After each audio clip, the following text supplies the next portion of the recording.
Hi guys, let's talk about the water element. The water element is connected to winter, to birth and death, to fear, to old age, and to the colors black and blue. The water element is the source of all life and is also source of our self-identity. It is softening and cleaning. Water is that stillness of the winter that prepares the seed to sprout again in spring. It is connected to the conceiving of new life. In life, the water is connected to the courage and strength and will in us, and if we lack those, this turns into fear. It rules our reproductive organs and is responsible for conceiving of new life, as well as death and loss. Water is the element of death and transcendence. It remembers and keeps our long-term memory. In the Chinese five-element theory, the water might be just a tiny bit more important, and we can see this in its connection to different organs in our body. Usually an element is connected to two organs, a yin and a yang organ, so every element actually has a yin and a yang within itself. However, the water element is not only connected to the yin and yang organ, which are kidneys and the bladder. It is also connected to our bones and teeth, to our reproductive organs, as already said, as well to our brain and the nervous system and our bone marrow. This makes it a priority to preserve. It is considered that our genetic material comes through the water element from both of our parents. So from the moment we are born, we come with a certain amount of energy which we have inherited from our ancestors, which also shows our genetic predispositions about illnesses or how we will look and how we will live. So every person comes to this world with a certain amount of energy, and this energy is called the essence, and it lives in our kidneys. From the moment we are born, this energy just starts depleting.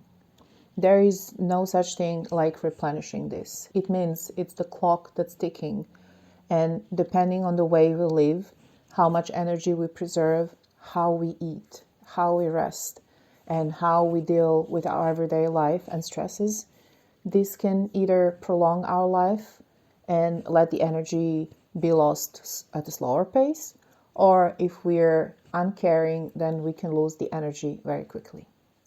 Additionally, the water is connected to our hearing and our hair. It is a sign of old age if we start losing our hearing and when our hair starts turning white. Time of the water is the afternoon, as this is the time when our kidneys are the strongest.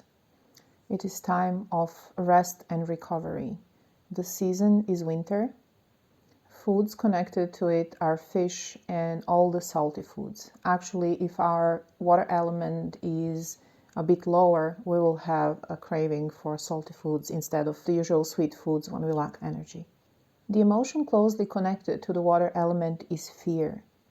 And there is not only one kind of fear. It is mostly fear of being inadequate, fear of failing, and lastly the fear of death. So since it's connected to so many organs, the weak water element can show as many different symptoms. Usually the things we feel first are cold and maybe some water retention.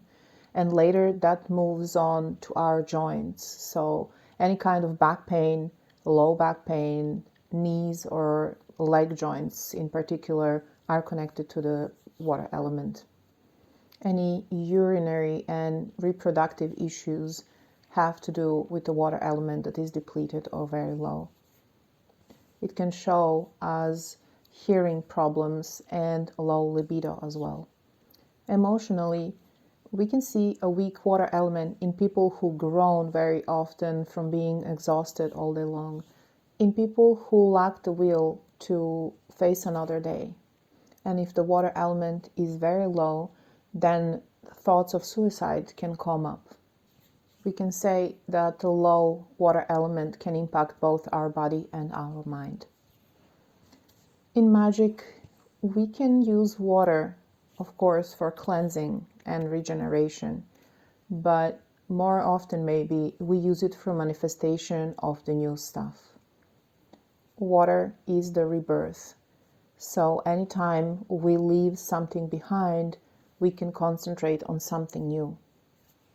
The passing of the soul in death as well as in birth both happen in this element. So it works great when we are trying to manifest a fully new thing. It can be that we want a child in our life as the most logical idea. However, it has to do with every new start that would change our life. Every type of divination with water, mirrors, or pendulums is strongly connected to the water element because it plays a lot with our intuition and what we see on the other side. We can use this element to replenish our energy by connecting to the deities. So every time we soak in any kind of energy, it goes directly to our kidneys or to our water element. And one big example of this is drawing down the moon. Moon is of course connected to all the water on the earth. So taking that energy replenishes us directly. This is why we feel so alive when we do that kind of ritual. And another way to use water in magic is through necromancy. Any type of work with different spirits and the people who have deceased goes through the water element because we are crossing a line between life and death, and it takes some skill and some ability to actually let go of our own body to be able to connect better to the people who are in a different plane. So naturally, we can use the water element in the astral as well to connect to the people who have deceased. We can get to experience our new beginnings in the astral because we are able to start anew without any previous things in life.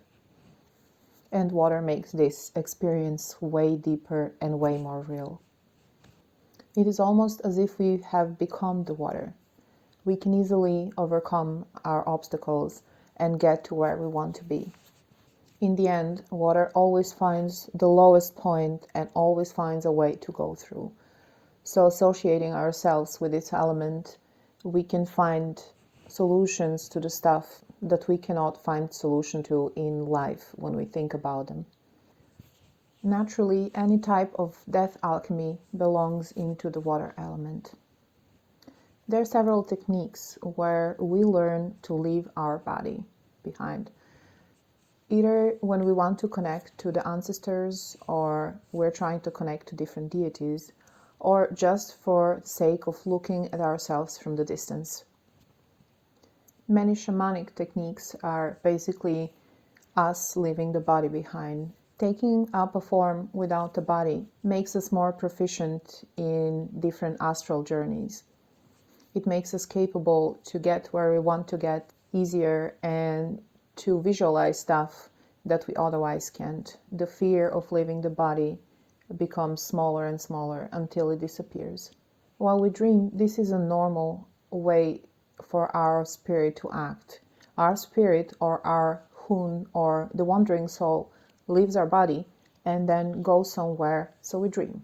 The process is absolutely the same, except that when we start doing different astral journeys, we feel the fear of feeling the body, especially when we do astral projection, where we actually learn several techniques to roll out of the body or to get up. So we can learn to master this, to be able to also do magic in the astral. An example of the astral journey would be to either create a portal made out of water and ice, or to just jump into the pond and dive through there. The images in the water realm go really deep for us. They're connected to our deepest hopes and our deepest fears, and they help us meet our true self. When doing an astral journey through the water element, we usually work on stuff that are going to dissolve our karmic knots or karmic connection to the people. So if we are stuck in same relationships, same jobs, or we just can't get rid of some people in our lives, it seems like they're following us everywhere, this is the element to work with, because we can easily release what we have taken in from the past lives, if you believe so, or just be able to release some patterns that we hold on to. Water is all about death and new life. It is about rebirth. If we go through the water element often, we can choose to be reborn as many times as we are able to do this. So we can choose to be reborn by processing our fears and stresses and what we went through in life, and then choosing to come back as a different and a new person. Every time we complete this process, we can mostly feel turned inward. We don't care so much what the outside world thinks.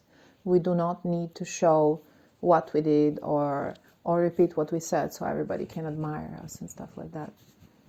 By going through rebirth, we gain some insights that we are thankful for, and we honestly do not care what people on the outside think about that.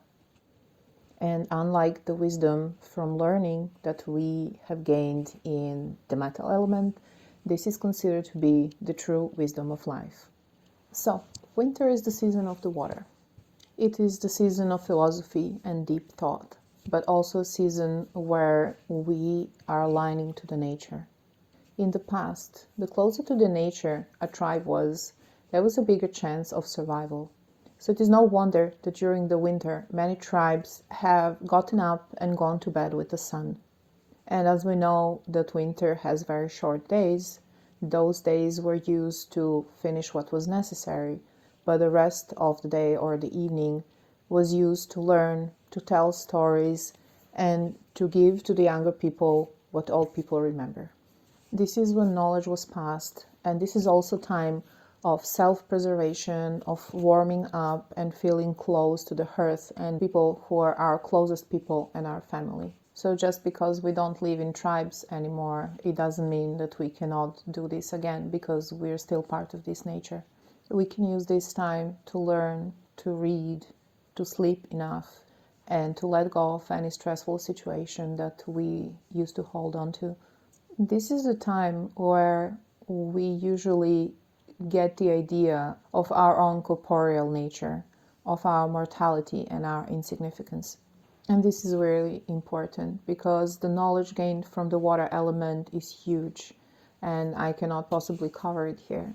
But to learn new things and to become more successful, we need to reset, and we have a natural reset every year when the winter comes. We know that all the plants keep their juices in their roots, that no new animals get born. We know that some animals hibernate, that many of the animals do not survive the winter. But then again, those who do, they are much stronger.